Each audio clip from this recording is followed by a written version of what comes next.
抗老靠自己最好，运用医美搭配再生疗法，让效果1+1大于2。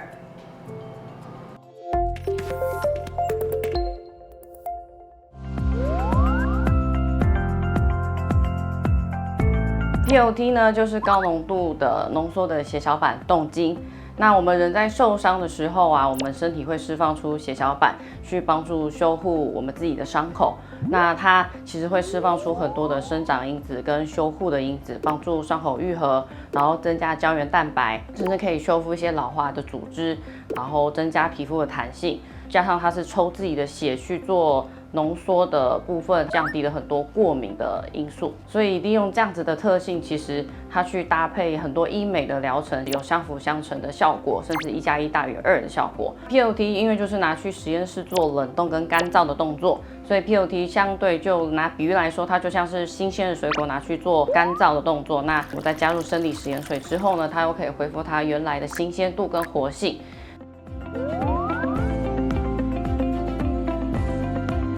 那 PRP 的部分呢，它就是每一次呢治疗你都需要采一次血。那其实对于那些害怕抽血的客人来说，就会有点打退堂鼓。最重要的是，它在活性上跟定量上，它没有办法去做固定的定剂跟定量，就看你每次身体的状况，每次都会不同。那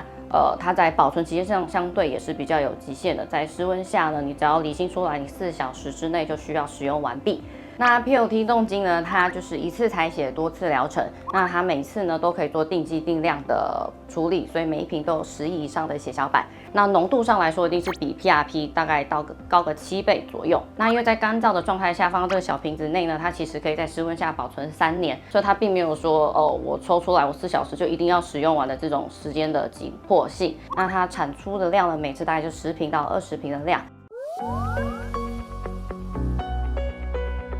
我觉得最常使用的就是在凹疤洞的客群上面。那第一个，我们常常会用飞梭呀，或者是飞针去做治疗。那它本来就是破坏性的雷射，就是破坏疤痕组织，刺激疤痕地方，希望重新再长胶原蛋白，让凹疤变浅。所以这个时候，如果我们加入 PLT 冻精去做施打的话，其实它可以帮助它长得更好，恢复期更快，你恢复期也不会那么红那么久。所以相对上来说，我觉得假设我只用飞针或者是飞梭去做治疗，每一次长的幅度大概1成左右。如果有加 PLT 进去，我觉得可以高到大概3成左右。所以我觉得它其实有相辅相成的效果，我觉得还蛮适合做搭配使用的。他们很在乎眼下细纹，看起来就觉得没精神，看起来比较有年纪感。那他们其实就会一直想要把它的部分改善。那些细纹本来就不好处理，因为其实如果你要做填充的话，其实很容易会有毛毛虫的状况。那所以现在比较好的方式是，比如说搭配像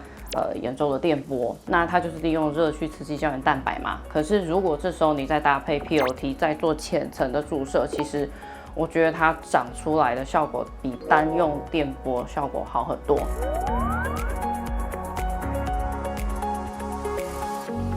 第一个可能有高血压或低血压的客群，第二个有长期使用抗凝血剂的客群，第三个体重过轻，或者是最近有在生理期的当下，或者是最近有小产半年之内，那还有一些血液传染疾病的状况，可能要稍微去抽血或给医师评估一下。那抽血前有些哪些需要注意的事项呢？第一个就是我们就讲白话一点，就是好好的养血啦，就是你要睡好、吃好，然后多喝水。那一些刺激性的东西就不要太比如说辛辣呀、抽烟啊，或者是一些酒类的东西，在抽血前就尽量不使用。那其实比较养生的状态下去做抽血，其实你出来的生长因子的浓度也会相对比较高，当然效果就会比较好。那如果说想要更积极的有更好的效果的话，其实从里到外你也可以搭配一些医美的疗程。那我相信这样搭配下来的话，效果会更好。